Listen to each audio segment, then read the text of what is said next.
Finnur, tap hérna í fyrsta leik á EM. Hvernig er svona tilfinningin eftir þennan leik?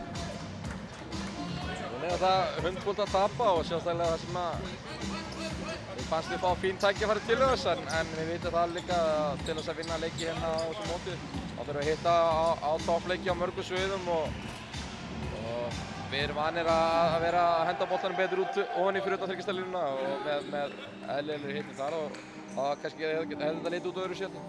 Fyrsti leikurinn á stóra sviðinu, fannstu titring í þínum mönnum? Já, mér var skjálfti sérstaklega svona alveg bara vel framan í fyrsta leikunda. Við farin upp hann 14-4 og við kannski vandræðum með að komast að körfunni. En svo svona hægt og rólega náum við að koma inn og náttúrulega þetta byggist alltaf á vörninni okkur. Ef við náum að stoppa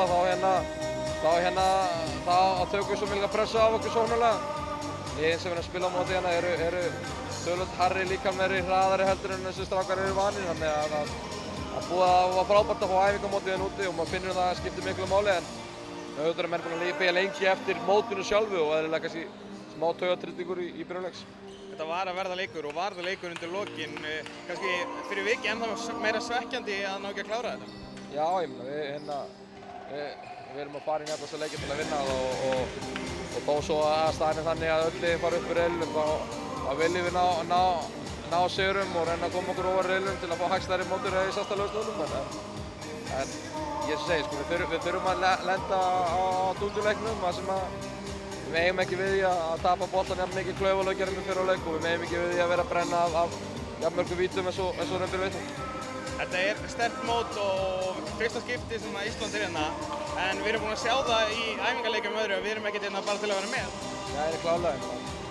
Mótið er mjög sterkar heldur en flestir átt að sjá og við erum með leikmenn hérna sem er að spila í efstu deildum víðum heim og strákar sem hafa verið nefndir í sögunni saman með NBA og þessi frakkarnir sem að senda 3-4 strákar hverju ára í NBA drafti þannig að við erum að berast hérna við ekki bæði klóka leikmenn heldur klóka þjálfarar strákar sem kalla sem að þjálfa í bestu deildunum líka þannig að sviðið er stórt og leikmenn sem eru að spila móti eru góðir.